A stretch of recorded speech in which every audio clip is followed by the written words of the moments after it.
안녕하세요. 썰사람 구독자 여러분. 많은 분들이 바쁜 매일을 보내고 계실 텐데요. 저 또한 하루하루를 바쁘게 살아가고 있는 평범한 가장입니다. 60대를 바라보는 나이가 되다 보니 조금씩 과거를 돌아보게 되네요. 지금부터 저의 어린 시절부터 현재까지의 이야기를 들려드리려고 합니다. 1980년대, 10대였던 저는 배 곪는 시절을 보냈습니다. 그런데 가난한 가정 환경보다 더 저를 힘들게 만들었던 건 저희 가족에 대한 사람들의 부정적인 시선이었습니다. 그 이유는 30살이 조금 넘었던 아버지가 감옥에 계셨기 때문이었죠. 다들 기억하실 거라 생각합니다. 1980년대는 굉장히 혼란스러운 시기였죠. 동요하는 사회적 분위기 안에서 불안감을 겪고 있는 사람들 중 아버지는 꽤나 진취적인 분이셨습니다. 아버지는 불의를 참지 못하셨고 돈 없고 가난한 사람들을 돕기 위해 투지를 불태우시다 잡혀 들어가셨습니다. 그곳에서 어떤 일이 있었는지는 말하지 않겠습니다.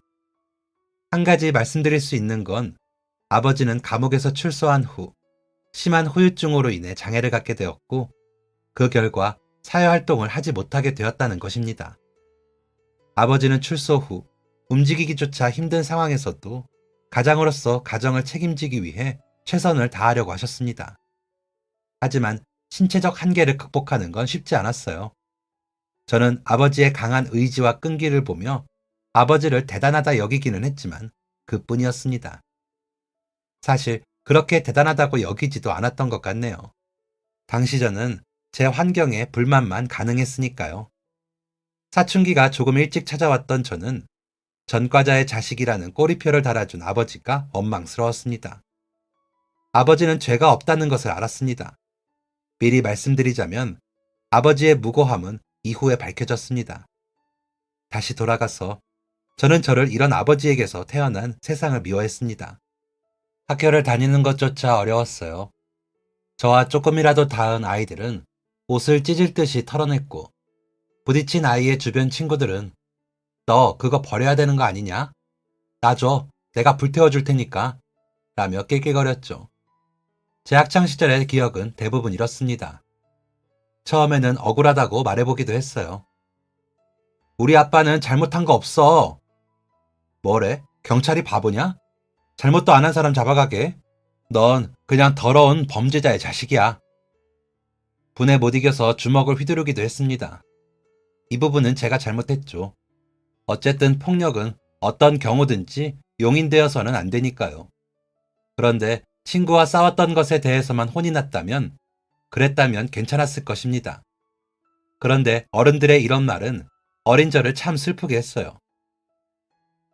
이래서 가정교육이 중요한 거야. 왜 내가 이런 애들 떠맡아서 이 고생을 하는지. 담임 선생님의 말이었죠. 이후로는 먼저 때리지는 않았습니다. 분에 이기지 못한 친구가 먼저 저에게 주먹을 휘두르면 그제야 싸웠죠. 그런데 이 또한 제 잘못이었습니다. 선생님은 두꺼운 출석부로 제 머리를 툭툭 치며 말씀하셨습니다. 야, 니는 참을 줄도 몰라? 친구가 먼저 그랬다고 너도 그래야 돼? 좀 참을 줄도 알아야지. 한 대 맞았다고 바로 주먹 휘두를 게 아니라 오해를 풀려고 해야 될 거 아니야? 이렇게 성질이 불같아서 어디에 써먹을 수 있겠냐 너를. 제가 먼저 주먹을 휘둘러도 그러지 않아도 혼이 나는 건 저였습니다. 그리고 똑똑히 기억해요. 그렇게 돌아서는 선생님은 제가 들었으면 좋겠다는 듯 이렇게 말씀하셨습니다. 이딴 놈한테 말을 해봤자지. 승질머리도 유전이라니까. 그 말을 듣고 얼마나 가슴이 아팠는지 아직도 그 고통이 생생하네요. 이후로는 무슨 일이 있어도 아무 말 하지 않았습니다. 어떤 행동도 안 했어요. 제 머리를 툭툭 치면 치는 대로, 놀리면 놀리는 대로, 욕을 하면 욕을 하는 대로 가만히 있었죠. 어떤 반응을 하지 않았어요. 그랬더니 더 화가 났는지 괴롭힘은 점점 더 심해져 갔습니다. 학교 생활을 제대로 할 수가 없었죠. 괴롭힘도 힘들었을 뿐더러 선생님들도 제 존재를 불편해 하셨거든요. 무슨 일이 생겼다고 해서 가보면 항상 제가 있었으니 불편해하는 게 어찌 보면 당연했죠. 학교를 그만두고 했던 건 일이었습니다. 어머니는 그래도 학교를 다녀야 하는 건 아니냐 말씀하셨지만 어떤 상황인지 충분히 알고 계셨기 때문에 구태여 얘기하지는 않으셨습니다. 그리고 어머니 홀로 가정을 지키기 벅차셨겠죠. 티는 안 내셨지만 어머니는 많이 힘들어하셨습니다. 거동이 힘든 아버지와 예민한 사춘기 아들, 주변의 시선, 그 시선을 이겨내면서 일해야 하는 상황까지. 이후 어머니와 함께 일을 시작했습니다. 제가 일을 선택하는 기준은 딱 두 가지였습니다. 일한 만큼 돈을 주느냐, 일찍 나가서 늦게 들어올 수 있느냐. 두 번째 기준은 의아하실 수 있겠네요. 제가 일찍 나가서 늦게 들어오는 일을 찾은 이유는 어머니를 최대한 피하기 위해서였습니다. 체력적으로 힘든 건 당연했지만 당시 저는 어렸으니까요. 일찍 나가서 늦게 들어오는 일이 없다면 일을 하루에 2개씩 했습니다. 아니면 어머니가 집에 계시는 시간에 일을 하러 나갔죠. 그렇게까지 한 이유는 나름의 반항이었습니다. 아무 죄 없는 어머니를 향한 반항이었죠. 그러던 어느 날 어머니가 집에 오시기 전 나갈 준비를 하고 있는데 아버지가 저를 부르셨습니다. 혁준아. 네. 아버지와 대면대면한 사이였기 때문에 아버지의 얼굴도 제대로 보지 않은 채 말했습니다. 일 나가니? 네. 저는 아버지와 대화를 하고 있는 상황이 굉장히 불편했습니다. 그래서 대충 말을 끝맺고 나가려고 했어요. 저 일 나가야 돼요. 의뢰하는 나중에 다시 말씀하세요 같은 말도 없었죠. 제 뜻은 명백했습니다. 더 이상 아버지와 대화하고 싶지 않아요. 그런데도 아버지는 저를 불러 세우셨습니다. 저에게 미안한 마음을 가지고 있는 아버지는 제가 아버지를 피하면 그게 당연하다는 듯이 저를 보내주셨었는데 그날은 달랐습니다. 아버지는 어느새 절뚝거리는 다리로 제 앞에 서 계셨어요. 겨우 1분 서 있는 것도 힘들어서 다리를 바들바들 떨고 계셨죠. 의자를 짚고 있는 팔도 떨렸습니다. 얼굴에는 식은땀이 흘렀고요. 저는 그 모습을 보고 있는 게 너무 불편했습니다. 그래서 도망치듯 나왔어요. 저 늦었어요. 그날 하루 종일 위태롭게 서 있는 아버지의 모습이 눈앞에 아른거렸습니다. 아버지가 미웠어요. 나한테 죄책감을 씌우려고 하는 게 분명해. 왜 그러고 서 있는 걸 보여줘서 신경 쓰이게 만들어? 라고 생각했죠. 그리고 다음날 어김없이 나갈 준비를 하는데 아버지가 또 저를 불러 세우셨습니다. 혁준아. 이번엔 대꾸하지 않았습니다. 아버지는 또다시 절뚝거리며 걸어 나오셨어요. 아버지는 화장실에 가는 것마저도 힘들어 하셨기 때문에 현관까지 식은땀을 흘리며 걸어 나오셨습니다. 일하러 가니? 전날과 마찬가지로 꾸역꾸역 현관문으로 걸어 나오는 아버지를 보며 또다시 화가 났습니다. 나한테 왜 이러는 거지? 라고 생각하며 짜증이 가득한 표정으로 돌아서 나왔죠. 아버지는 다음 날도 그 다음 날도 저를 불러 세우셨습니다. 결국 폭발하고 말았어요. 혁준아. 저를 부르며 걸어오는 아버지에게 버럭 화를 낸 것이죠. 아, 적당히 불러요. 일단 욱하는 마음에 소리는 질러봤는데 아버지에게서 돌아오는 반응이 없었습니다.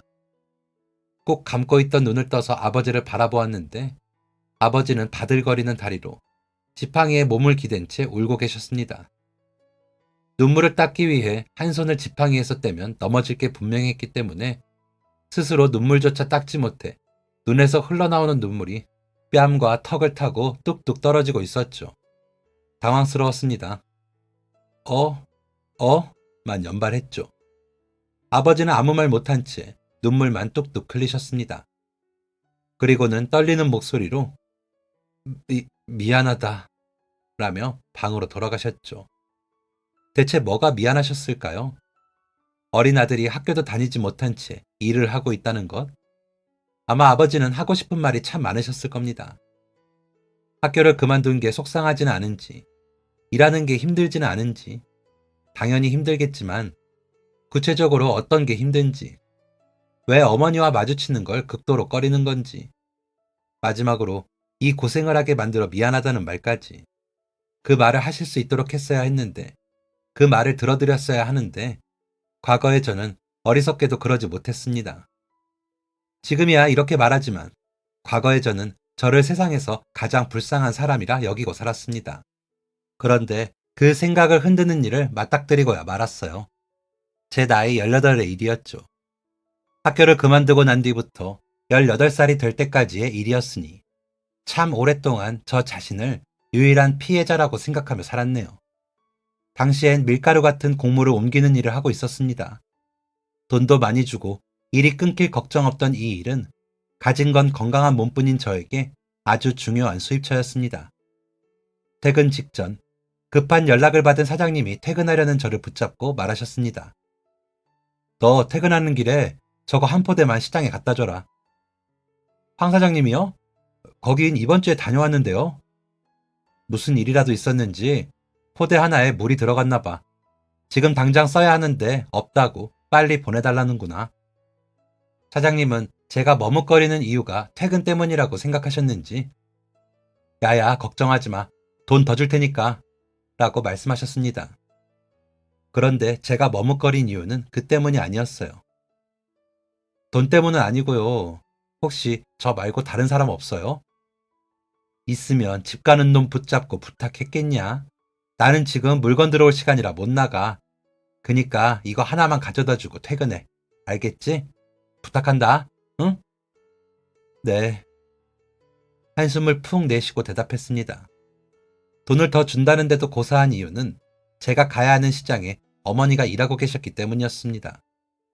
그리 크지 않은 시장이었기 때문에 혹시나 어머니를 만날 수도 있겠다는 생각을 했기 때문이었죠. 게다가 제가 퇴근하는 시간은 어머니가 출근하시는 시간이었습니다.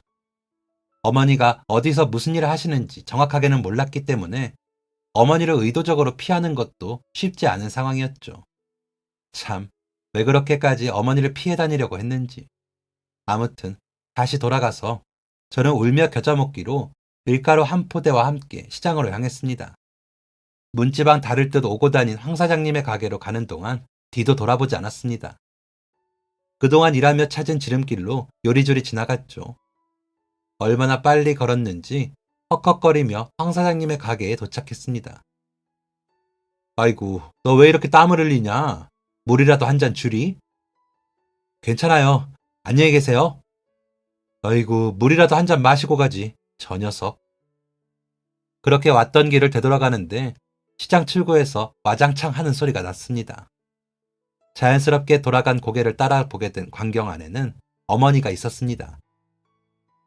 재수가 없으려니 진짜? 장바구니를 든 한 여자가 앙칼지게 소리를 질렀고 어머니는 그 앞에 떨어뜨린 것들을 부지런히 줍고 있었습니다. 너, 내가 눈에 띄지 말라 그랬지?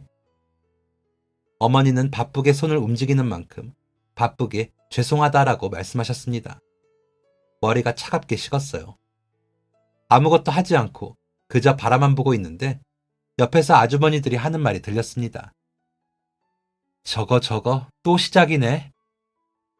주변 사람들의 반응은 이런 상황이 익숙한 듯 했습니다. 그런 와중에도 이런 상황을 처음 보는지 한 아주머니가 호들갑을 떨며 다가오셨어요. 또 시작이라니? 무슨 말이야? 아, 자기는 처음 봤겠구나. 아유, 나도 진짜 저 아줌마 대단하다 싶어. 도대체 사람을 얼마나 못살게 굴어야 만족할지. 그러니까 왜 저렇게 사람을 잡아먹을 듯이 굴어? 아주머니 한 분이 설명을 이어가셨습니다. 저기 죄인처럼 있는 사람 있지? 저 사람 아들이랑 저 성질 못돼 먹은 아줌마 아들이랑 같은 학교 같은 반이었는데 애들 둘이 싸움이 났었다나 봐. 그런데 애들이야 뭐 싸우면서 크는 거잖수. 그렇지. 그런데 문제가 저 죄인 같은 아줌마 아들이 먼저 때렸대. 그래? 그것 때문에 저러는 거야? 그래도 저건 아니지. 애들 싸움인데. 상황을 알고 있던 아주머니는 속삭이듯 말했습니다. 그게 저 기세 등등한 아줌마 남편이 경찰서장이야. 얘기를 듣던 아주머니는 깜짝 놀란 듯 입을 막고 눈을 동그랗게 떴습니다. 어머머, 설마 경찰서장 아들 때렸다고 저러는 거야? 얘기가 아직도 안 끝났대? 아유, 이 아줌마야. 그런 거면 우리가 이러지도 않아. 저 아줌마도 참 안타까워. 여기서 저 아줌마는 제 어머니였습니다. 저는 아주머니들의 말에 더욱 귀를 기울였어요. 저 아줌마 남편이 전과자래. 그니까 저 아줌마 아들은 전과자 아들인 건데 서장 아들이 애한테 전과자 아들이라면서 놀렸다나 봐. 애는 그걸 못 참고 주먹을 휘두른 거고. 아줌마들의 반응은 둘로 나뉘었습니다. 아무리 그래도 애랑 어른은 다르지. 그렇게 놀린 애가 잘못했다고 봐, 나는. 또는 그래도 애가 집에서 보고 자라는 게 있는 거야. 아무리 그래도 먼저 때리는 건 아니지. 애가 뭘 보고 배웠을지 누가 알아? 네, 이게 바로 어머니와 저에게 달라붙은 꼬리표였습니다. 세상 모든 사람들이 저희 가족을 이해하지 못한 건 아니었지만 대부분의 사람들이 색안경을 끼고 저희를 바라보았죠. 경찰 집안이잖아. 전과자라면 치를 떠는 사람들이라서 그런지 저렇게 범죄자 가족들이 멀쩡히 돌아다니는 걸 몸서리치게 싫어한대. 원래도 마음에 안 들어했는데 자기 아들이 맞고 들어오니까 더 싫어진 거지. 눈에 띄면 아들도 감옥 보낼 거라고 으름장을 놨나 봐. 그런 게 가능할 리가 없었습니다. 그런데 가방끈이 짧은 어머니는 그런 것까지는 모르셨던 것이죠. 그래서 서장 아내가 하라는 대로 잠자코 따를 수밖에 없었던 것입니다. 차게 식었던 머리의 온도가 높아지고 심장이 쿵쿵 뛰었습니다. 온몸이 뜨거워졌어요. 분노가 일었습니다. 하지만 어머니와 서장의 아내 사이로 끼어들어가지 못했어요. 저는 그만큼의 용기는 없는 아들이었습니다. 그제야 나만 피해자가 아니라는 사실을 깨달았습니다. 마음이 아주 많이 불편했어요. 어머니에게 미안한 마음이 들기도 했습니다. 물론 애써 무시했지만요.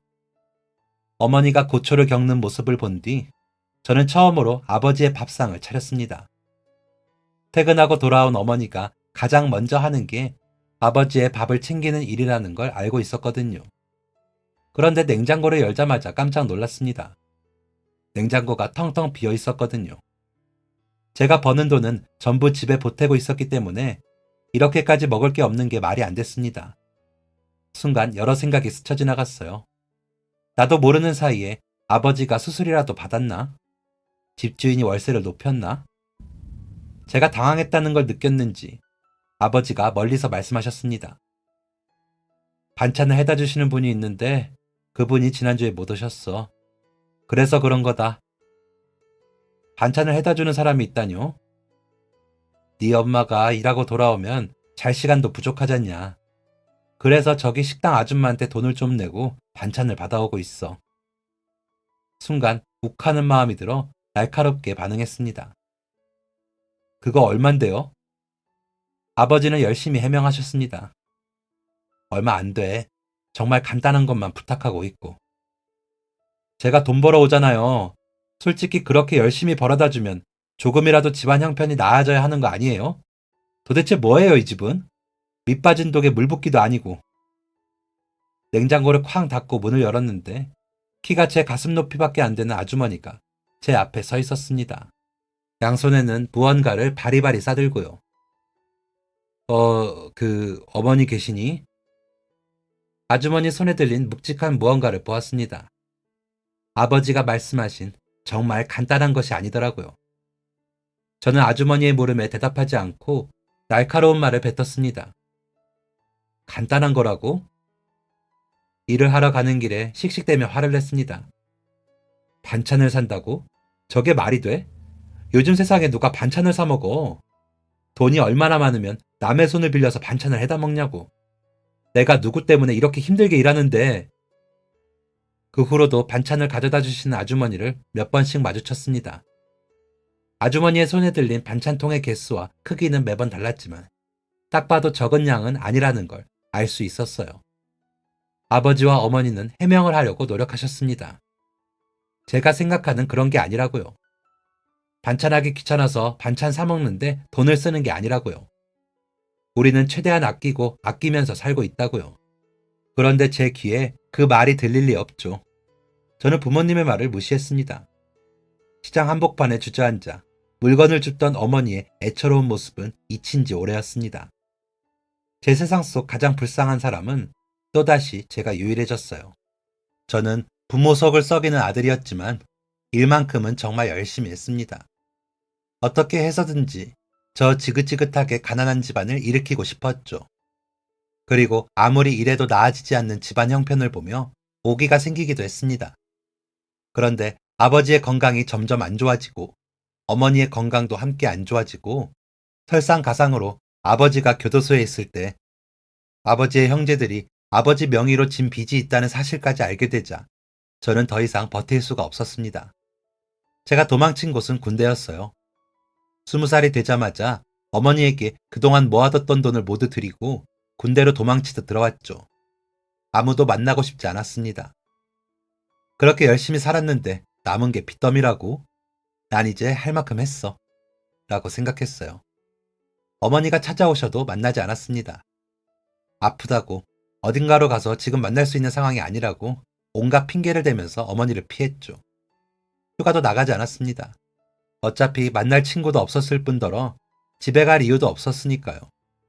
얼마나 어머니를 피했는지 제 상황을 아는 장교마저도 저에게 너무 그러지 마라 라고 할 정도였습니다.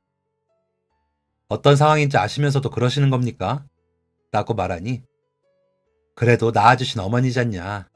어떤 상황인지는 알지만 그래도 너무 매몰차게 굴지 마라. 후회한다. 속으로 장교의 말을 비웃었습니다. 그런데 그 말이 정말 현실이 될 줄은 상상조차 하지 못했습니다. 갑작스러운 호출이 있었습니다. 머리부터 발끝까지 정돈하고 달려가니 믿을 수 없는 소식이 전해졌습니다. 나갈 준비해라. 어머니 돌아가셨다. 차를 타고 어머니가 계신 곳으로 가는 동안 지금이 꿈인지 현실인지 구분하는 것조차 어려웠습니다. 모든 게 비현실적으로 느껴졌어요. 어머니가 돌아가셨다는 게 대체 무슨 의미인지 그 뜻도 파악하기가 어려웠습니다. 그냥 모든 것이 혼란스러웠어요. 그런데 그 혼란스러움은 어머니가 계신 병원에 도착하자마자 슬픔으로 바뀌었습니다. 싸늘하게 굳어있는 어머니를 보고 제가 할 수 있는 건 주저앉아 우는 것뿐이었습니다. 그동안 가슴에 응어리져 있던 것이 제 가슴을 짓눌렀고 그 응어리가 드러나자 그동안 외면해왔던 어머니의 애정이 고개를 내밀었습니다. 일하러 나가는 저를 배웅해주고 싶지만 차마 불러세우지 못해 목구멍에서 막힌 어머니의 인사. 조금이라도 밥을 남겼다면 다음 날에는 아들이 좋아하는 반찬을 조금이라도 더 내어놓는 어머니의 마음. 아들이 저지른 잘못이 꼭 자신의 잘못이라는 듯 차갑고 축축한 시장바닥에 주저앉는 것도 부끄러워하지 않고 끊임없이 죄송하다 말하던 어머니의 모습. 무엇보다 절 슬프게 만들었던 건 제가 있던 부대에 왔다가 쓸쓸히 돌아가는 어머니의 뒷모습이었습니다. 그렇게 거절당하고 돌아가더라도 어머니는 매번 양손 가득히 먹을 것을 챙겨 오셨습니다. 철제 침대 아래에 주저앉아 괴로워하고 있을 때 장교의 말이 생생하게 들렸습니다. 너무 매몰차게 굴지 마라. 후회한다. 낳아주신 어머니잖냐. 참 나쁜 아들이죠. 어머니의 죽음은 갑작스러운 것이었다고 합니다. 지병이 있긴 하셨지만 약을 먹으면서 조절할 만한 것이었고 그냥 그 나이 또래에 비하면 건강한 편이었다고 했죠. 의사는 고생한 것에 비해 너무 건강하셔서 놀랄 정도였다고 합니다. 그런 어머니가 갑자기 돌아가신 거예요. 그것도 주무시다가. 아버지는 정신을 잃고 한동안 깨지 못하셨습니다. 장례식이 끝날 즈음 의식을 되찾은 아버지가 가장 먼저 한 말은 내가 죽었어야 했다 였습니다. 나 때문에 너무 고생을 한 거야. 그래서 내가 미웠던 거야. 그러니까 이렇게 아무 말 없이 떠난 거겠지. 저는 그런 아버지 옆에서 함께 후회하는 것밖에는 할 수 없었습니다. 손님은 몇 오지도 않는 장례식의 마지막 날 늦은 새벽에 조문객 한 명이 찾아왔습니다. 일어나서 손님을 맞이하려고 하는데 그 손님은 안면이 있는 분이었습니다. 키가 제 가슴 높이만한 반찬을 해다 주시던 식당 사장님이었죠. 제가 무시하던 그 사장님이었습니다. 사장님은 어머니에게 마지막 인사를 한 뒤 식사를 하고자 앉으셨습니다. 저는 쭈뼛대며 사장님 앞에 앉았습니다. 와주셔서 감사합니다. 식사는 괜찮으세요? 감사하긴. 알고 지낸 세월이 얼만데 와야지. 그나저나 군대에 갔다고 들었는데 많이 놀랐겠어. 사장님의 말에 또다시 울컥했습니다. 제가 슬퍼할 자격이 있는지나 모르겠습니다. 사장님은 숟가락을 내려놓고 제게 어머니와 있었던 일을 말씀해 주셨습니다. 왜 없어, 아들인데. 혁준 청년한테 미안한 게 참 많은 엄마였어요. 학교를 그만두고 일을 시작하게 된 것도 다 자기 때문이라고 생각했죠. 매일 일을 나가는 아들이 안타까우면서도 또 자기 자리에서 성실하게 일하는 아들을 보면 기특하기도 했다가 그런 엄마였어요. 혁준 청년, 엄마는 절대 아들을 미워하지 않았어요. 부모는 자기가 못해준 것만 생각하지 자식이 못해준 걸 기억하지 않아요. 그 말이 진정한 위로가 된 건 시간이 조금 흐르고 난 뒤였습니다. 사장님은 제가 격해진 감정을 추스르자 가방에서 서류 봉투 2개를 꺼내셨습니다. 이건 열어봐요. 봉투를 열어보자마자 소스라치게 놀라며 서류 봉투를 내려놨습니다. 이게 무슨... 서류 봉투 안에는 돈다발이 들어있었어요. 당황해서 아무 말도 하지 못하고 있자 사장님은 어머니와 있었던 길고 긴 이야기를 말씀해 주셨습니다. 내가 반찬을 해다 준 거는 알고 있죠? 네. 무슨 돈을 주고 반찬을 사다 먹냐 생각했을 텐데 엄밀히 따지면 반찬을 판 건 아니었어요. 이 이야기는 제가 국민학교를 다닐 때로 거슬러 올라가야 합니다. 혁준 엄마, 이것 좀 가져가라니까. 아니에요, 사장님. 가게에서 파시는 걸 텐데 어떻게 가져가요? 정말 괜찮아요. 반찬 남으니까 가져가라고 하는 거야. 그러니까 미안해하지 말고 얼른 가져가. 혁준 엄마가 이거 안 가져가면 다 버려야 된다니까. 저도 딱 보면 알아요. 이거 파는 거라는 거. 어머니는 자리를 도망치듯 피하셨고 사장님은 어머니에게 주려고 하신 반찬을 바리바리 싸서 집으로 찾아오셨다고 합니다. 사장님, 저 정말 괜찮아요. 사장님은 기어이 어머니의 손에 반찬을 들려주셨어요. 일하다 보면 잘 챙겨 먹지도 못할 텐데 남편이 밥을 할 수는 없을 거 아니야. 아들은 또 어떻고. 아무리 바빠도 밥은 잘 챙겨 먹어야지. 가져가. 이런 상황이 여러 번 반복되면서 사장님의 생각을 막을 수는 없다고 생각한 어머니는 결국 사장님에게 그럼 제가 돈을 드릴게요. 라는 제안을 했다고 합니다. 반찬을 사서 먹는다는 개념 자체가 없던 사장님은 깜짝 놀라며 말씀하셨죠. 그게 무슨 말이야. 서로 돕고 사는데 돈을 왜 받아. 저는 드릴 수 있는 게 없잖아요. 제가 재료비라도 드리게 해주세요. 사장님은 어머니를 설득하려고 무던히 노력했지만 어머니의 고집을 이길 수는 없었다고 합니다. 사장님은 저에게 이렇게 말씀하셨습니다. 얼마나 고집이 센지 내가 돈을 안 받겠다고 도망치면 우리 가게에 와서 계산기 앞에 돈을 꽂아두고 갔어. 그런데 그 이야기가 이 돈이랑 무슨 관련이 있나요? 혁준이 네 엄마가 그동안 줬던 돈이야. 수고비라고 해야 하나? 감사의 표시라고 하는 게 맞겠다. 저는 깜짝 놀랐습니다. 이미 어머니가 드린 걸 제가 다시 받을 수는 없어요. 사장님은 이렇게 말씀하셨습니다. 그래, 그렇게 말할 줄 알았어. 그런데 나한테 들어왔으면 내 돈이잖아. 어떻게 쓰든 내 마음이라고 생각해. 사장님의 말이 틀린 것은 아니었지만 양심상 그럴 수가 없었어요. 그래도 이건... 사장님은 가방을 정리하시며 말씀하셨습니다. 그러면 조의금이라고 생각해줘. 나 그래도 혁준 엄마랑 많이 가까웠어. 도무지 거절할 수가 없었습니다. 저는 감사하다고 말할 수밖에 없었죠. 사장님은 신발을 신으며 물었습니다. 이제 아버지는 어떻게 하려고? 제대할 때까지는 시설에 모셔야 할 것 같아요. 사장님은 고개를 끄덕이셨습니다. 그래, 그게 최선이겠지. 사장님은 마지막으로 제 손을 붙잡고 이렇게 말씀하셨습니다. 아마 우리가 다시 볼 일은 없을 것 같은데 내가 혁준 엄마랑 많이 친했던 사람으로서 한마디 하자면 너무 힘들어 하지 마. 혁준 엄마는 혁준이를 100번이고 1000번이고 이해했어. 잘 살아줘. 그게 엄마가 바라는 걸 거야. 참 감사하더라고요. 사장님은 제가 국민학교에 다닐 때부터 어머니가 돌아가셨을 때까지 매번 반찬을 해다 주셨다고 합니다.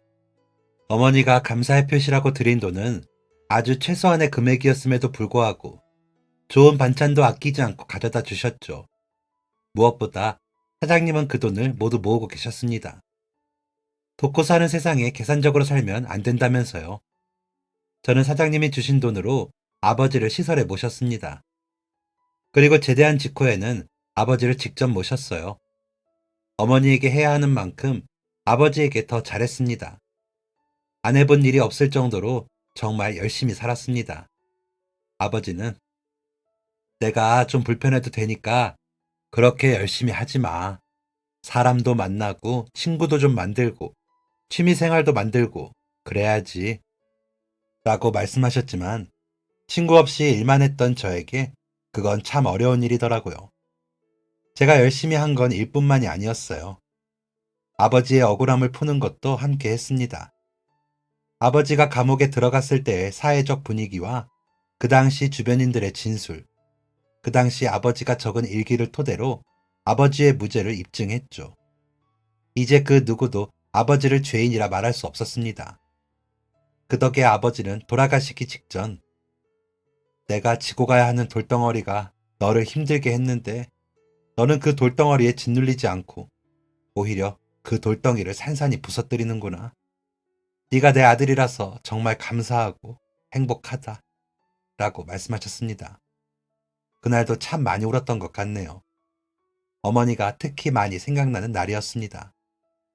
아버지를 잘 보내드리고 난 뒤에 제 사업은 빠른 속도로 커졌습니다. 특히 부동산 쪽에서 이름을 꽤 날리게 되었는데 합법적으로 큰 돈을 벌 수 있는 방법 때문에 사람들이 많이 몰려들었고 밀가루 가게에서 밀가루 나르던 그 녀석이 법인 대표가 되었습니다. 제가 이렇게 될 수 있었던 데는 아내의 도움이 컸다고 생각해요. 아버지가 돌아가셨을 때 모든 걸 포기하고 싶었을 때 저를 붙잡아준 게 바로 아내였기 때문입니다. 또 돌아가신 아버지를 지극히 돌봤던 사람이기도 하고요. 세상이 나만 미워한다고 이 세상에서 가장 불행한 사람은 다른 이도 아닌 바로 나라고 생각하며 원망과 불평, 분노로 가득했던 그 아이는 없었습니다.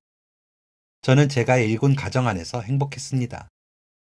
여러 가지 어려움이 없었던 건 아니었지만 과거에 가난했던 시절보다는 훨씬 나았습니다. 한가로운 저녁 시간, 아내와 아이들과 앉아서 TV를 보고 있는데 한 감동적인 사연이 나왔습니다. 한 식당 사장이 형편이 어려운 아이들 집으로 음식과 생필품을 지속적으로 보내주고 있었다는 사연이었죠. 저희 가족은 그 사연에 큰 감명을 받았습니다. 아빠, 저런 식당은 정말 잘 돼야 돼. 나도 사장님처럼 남을 도와줄 줄 아는 사람이 될래. 저는 그런 딸이 기특해서 아이의 머리를 쓰다듬어 주었습니다. 그런데 옆을 보니 아내가 눈물을 훔치고 있더군요. 당신도 많이 감동받았나 봐. 아내는 고개를 끄덕이며 말했습니다. 응, 당신 어릴 때가 생각나서. 순간 호흡이 멈췄습니다. 나 어릴 때? 내가 이런 얘기를 했었나? 아내는 연신 눈물을 훔치며 대답했습니다. 응, 어릴 때 밥을 챙겨주시던 어른이 있었다고 말했었어. 저는 그제야 제가 아주 중요한 것을 잊고 있었다는 사실을 깨달았습니다. 거의 20년이 다 되어서야 기억하게 된 사실이었죠. 저는 곧바로 과거의 식당 사장님을 수소문했습니다. 글쎄요, 여기 다 밀어버리고 도로가 생긴 지가 언젠데 그때 여기 계셨던 분들은 전부 이사 갔을걸요. 하지만 사장님을 찾는 건 쉽지 않았어요. 아무래도 연세가 있으시다 보니 돌아가셨을지도 모를 일이었죠. 그렇게 몇 개월 동안 수소문했는데도 사장님을 찾을 수 없자 저는 뉴스에 나왔던 사장님을 찾아갔습니다. 같은 분은 아니더라도 같은 일을 하고 계시는 분에게 어떻게라도 보답을 하고 싶었기 때문이에요. 저는 착한 사장님의 소식을 알린 복지재단에 연락을 취해 사장님을 만나러 가게 되었습니다. 저는 사장님의 얼굴을 보자마자 알 수 있었어요. 바로 이 사장님이 과거의 그 사장님이라는 사실이었죠. 하지만 사장님은 저를 못 알아보시는 눈치였고 저는 반가운 마음을 꾹 참고 사장님과 인사를 나눴습니다. 대화를 하며 알게 된 사실은 사장님이 오랫동안 지켜낸 식당 일을 접으려고 하신다는 거였어요. 장사가 잘 안 되는 것 같지는 않은데 왜 장사를 접으려고 하시는 건가요? 사장님은 한숨을 푹 내쉬며 대답하셨습니다. 그래서 그런지 임대금을 높인다네요. 솔직히 내가 나이도 있고 진작에 일을 안 했어야 하는 나이예요. 그런데 봤다시피 알잖아요. 내가 당장 일을 안 하면 배 고를 아이들이 너무도 많아. 사장님은 이른을 바라보는 나이임에도 불구하고 배고픈 사람들이 없도록 반찬 봉사를 하기 위해 식당을 유지하셨던 거였어요. 그런데 상황이 이렇다 보니 나도 이젠 지치네. 평생 살던 동네에서 나와서 여기서 터를 잡는 것도 정말 쉽지 않았는데 다시 시작해야 한다니까 많이 지쳐요. 오랜 세월을 지나며 거칠어진 손을 매만지는 사장님의 얼굴에는 깊은 근심이 서려 있었습니다. 차라리 누가 내가 하던 일을 해주면 좋겠는데 손해볼 생각하면서 남 도우려는 사람이 얼마나 있겠어요. 그래도 요즘엔 나라에서도 도와주고 복지재단 같은 데서도 도와주니까 그나마 다행이에요. 저는 집으로 돌아가 사장님을 도와드릴 수 있는 현실적인 방법을 고민했습니다. 오래 고민할 시간은 없었어요. 얼마 뒤면 재계약을 하게 될 거고 높은 임대료를 감당하지 못할 사장님은 가게를 포기할 게 분명했기 때문입니다. 어쩌지 고민만 하고 있던 때에 사장님의 말 한마디가 떠올랐습니다. 가게를 지킬 수만 있으면 그래도 끝까지 해볼 텐데. 제가 해야 하는 일은 명확했습니다. 가게를 지키는 것이었죠. 저는 수십 년 동안 배고픈 사람이 없도록 주변을 위해 봉사해온 사장님의 정신을 지키고 싶었습니다. 가장 힘들었던 시기에 어머니를 용서할 수 있게 하고 오래된 오해를 풀게 해준 은인이기도 하니까요. 저는 사장님의 건물을 매수했습니다. 시세보다 가격이 높게 책정되어 있었지만 그것까지 고려할 여유는 없었어요. 제가 생각해도 무모하네요. 나사가 하나 빠졌다고 해도 무방한 결정이었습니다. 건물 주인은 저를 호구보듯 바라보며 계약을 속전속결로 진행했고 저는 사장님의 가게가 있는 작은 건물의 주인이 되었습니다.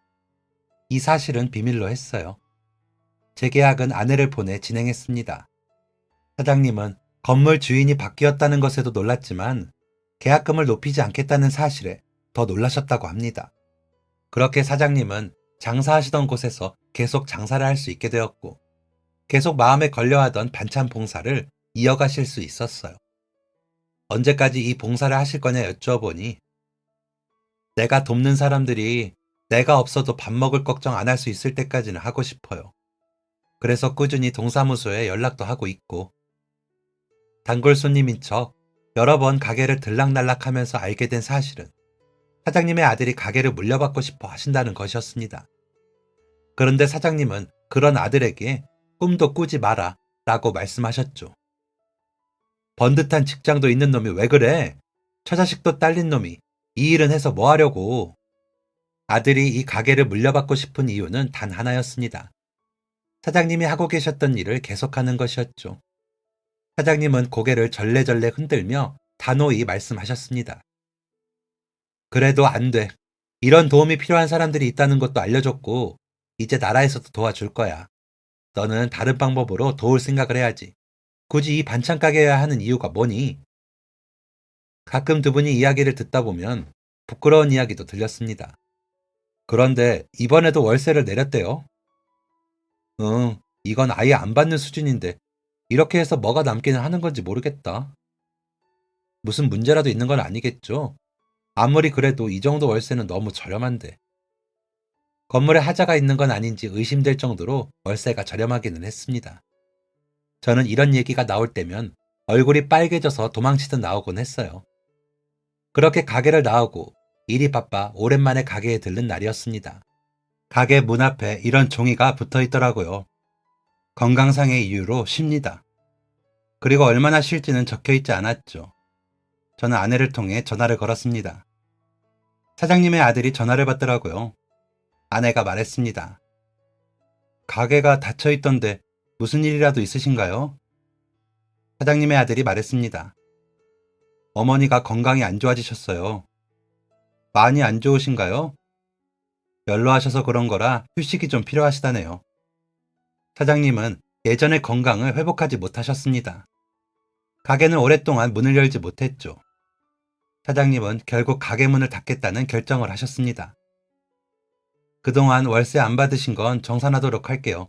편히 봐주셔서 감사해요. 그나저나 오늘은 남편분이랑 함께 오셨네요. 저는 사장님을 설득하려고 했습니다. 괜찮으니 계속 계셔도 된다고요. 하지만 그 말은 사장님에게 부담만 될 뿐이었어요. 오랫동안 자리를 지키며 다른 사람들을 도와온 사장님에게는 이제 휴식이 필요했죠. 저는 이제 그만하시겠다는 사장님의 뜻을 존중했고, 이제야 제가 누구인지를 밝혔습니다. 사장님, 혹시 저 기억하세요? 사장님은 고개를 갸웃거리며 물으셨습니다. 우리가 알던 사이였나요? 저는 사장님의 근황을 알았을 때부터 하고 싶었던 말을 꺼내놓았습니다. 봉영동에서 살았던 새 가족 기억나세요? 아버지는 편찮으시고 어머니는 혼자 일하면서 저를 키우셨는데 저도 학교를 그만두고 일을 했었어요. 그때 저희 집에 반찬을 가져다 주고는 하셨는데 사장님은 기억이 나셨는지 눈을 크게 뜨며 놀라셨습니다. 혁준이? 놀란 건 사장님뿐만이 아니었습니다. 저를 기억하세요? 사장님은 힘겹게 자리를 고쳐 앉으시고는 반가운 목소리로 말씀하셨습니다. 그럼 기억하지. 아이고, 어머니 돌아가시고 어떻게 지내나 궁금했는데 소식이 없어서 걱정 많이 했어. 어떻게 이렇게 만나니? 사장님과 저 사이에는 밀린 이야기가 많았습니다. 사장님은 제가 어떻게 그 건물의 사장이 되었는지 궁금해하셨고, 저는 모든 사실을 말씀드렸어요. 제 이야기가 끝날 때쯤 사장님은 울먹거리고 계셨습니다. 어쩜 이런 우연이 다 있어. 만날 사람은 어떻게든 만난다고 하잖아요. 그 말이 딱 맞더라고요. 그런데 아무리 그래도 나 때문에 건물을 사다니 이건 말이 안 돼. 건물 가격이 오른 상태였는데 그걸 샀다는 건 손해를 봤다는 거잖니. 괜찮아요. 생각하시는 것보다 저 많이 성공했어요. 사실 아주 괜찮은 건 아니었습니다. 어쨌든 손해를 보고 건물을 산 건 맞으니까요.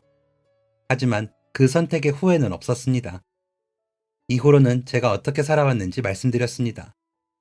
아버지가 돌아가시고 일을 하고 아내를 만나고 망할 위기가 있었지만 다시 일어나고 아이를 낳고 아이를 기르고 사장님을 만날 때까지의 모든 상황을 말이죠. 옆에서 이야기를 듣던 사장님의 아들도 크게 감동받은 모양이었습니다.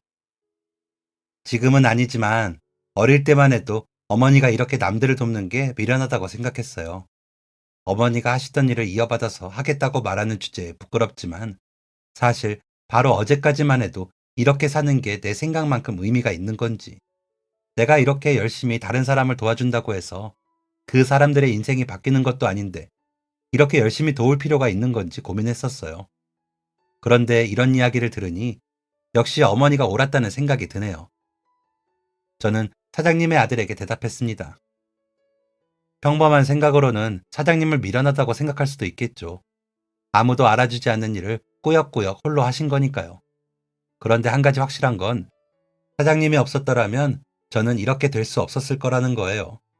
어머니가 돌아가셨을 때 사장님이 저를 찾아오지 않으셨다면 저는 아버지마저 버리고 도망쳤을지도 모릅니다. 그리고 삶의 목적 없이 방황하다가 세상을 떠났을 수도 있겠죠. 제가 이렇게 사람 구실하면서 살고 있는 것도, 사랑하는 아내를 만나서 예쁜 아이들을 얻을 수 있었던 것도 사장님의 덕이 큽니다. 그렇게 제가 누구인지를 밝히고 사장님 가족들과는 좋은 인연으로 남기로 결정한 뒤에 사장님은 가게를 정리하셨습니다. 사장님이 하시던 봉사는 저와 사장님의 아들이 사비로 돕기로 했죠. 그런데 얼마 지나지 않아 제가 샀던 건물 주변에 있던 아파트의 재개발이 확정되었습니다.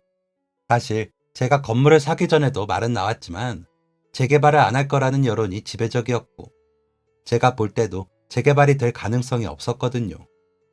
그런데 재개발이 확정되자 난리가 났습니다. 저에게 건물을 팔았던 전 건물주는 뭐가 그렇게 화가 났는지 전화를 해서는 욕을 해댔습니다. 야, 너 다 알고 있었지? 너 이 자식, 그 돈 주고 살 때부터 알아봤어. 뭐가 있었던 거야? 산전수전 다 겪어본 제가 그런 소리에 꿈쩍할 리가 없죠. 저는 전 건물주의 말을 가볍게 무시하고 주변 환경의 변화를 유심히 지켜봤습니다. 재개발 구역 주변의 건물 가격들이 폭등했고 제가 가진 건물도 마찬가지였습니다. 저는 건물 전체를 리모델링했고 현재 그 덕으로 큰 이익을 봤습니다. 최근에 살짝 떨어지긴 했지만 그래도 높은 가격으로 건물을 유지하고 있죠. 아파트가 세워지고 상권이 활발해지면서 가장 먼저 한 건 사장님의 아들에게 연락하는 것이었습니다. 형님은 제가 연락한 이유가 봉사 때문일 거라 생각했지만 아니었습니다. 뭐? 건물 1층에 어머니가 하시던 가게를 다시 열자고? 네, 전에 형님이 말씀하셨던 그거 있잖아요. 그걸로 사업을 해보면 어떨까 싶어요.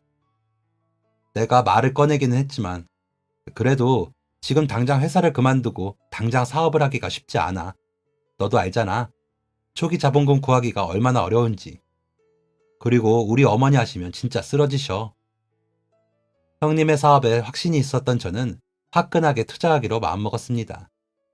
1년 동안 임대료를 받지 않고 초기 자본금의 일부를 투자하는 대신 이익이 나면 그중 일부를 일정량만큼 가져오는 것이었죠.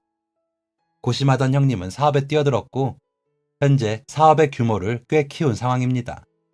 형님은 어머니가 받아야 하는 은혜를 내가 받는 것 같아 마음이 불편하다 라고 하셨지만 저는 그렇게 생각하지 않습니다. 제가 형님에게 투자하고 도울 수 있었던 건 사장님이 절 도와주셨기 때문이니까요. 결국 사장님이 없었다면 제가 사장님의 아들을 도울 방법도 없었다는 것입니다. 살다 보면 손해를 감수하고서라도 해야 하는 일이 있는 것 같습니다. 제가 손해를 감수하면서까지 그 건물을 산 것처럼요. 하지만 보통의 사람은 눈앞에 보이는 이익만 쫓아가죠. 저 또한 그런 사람 중 하나였습니다. 그러나 이익보다 사람의 도리를 우선할 때 예상하지도 못한 행운이 찾아오는 것 같습니다. 저는 제가 세상에서 가장 불행한 사람인 줄 알았습니다. 하지만 이제 저는 세상에서 가장 행복한 사람입니다. 그리고 어머니와 아버지에게 단 한 번이라도 좋으니 꿈에서라도 미안하다고 사랑한다고 말하고 싶은 그런 아들입니다. 여러분들은 더 늦기 전에 여러분을 사랑해주는 사람들에게 마음을 표현해보세요. 제 사연은 여기까지입니다. 지금까지 들어주셔서 감사합니다. 지금까지 사연 들어주셔서 감사합니다. 사연이 재밌으셨다면 구독과 좋아요를 눌러주세요. 감사합니다. 안녕히 계세요.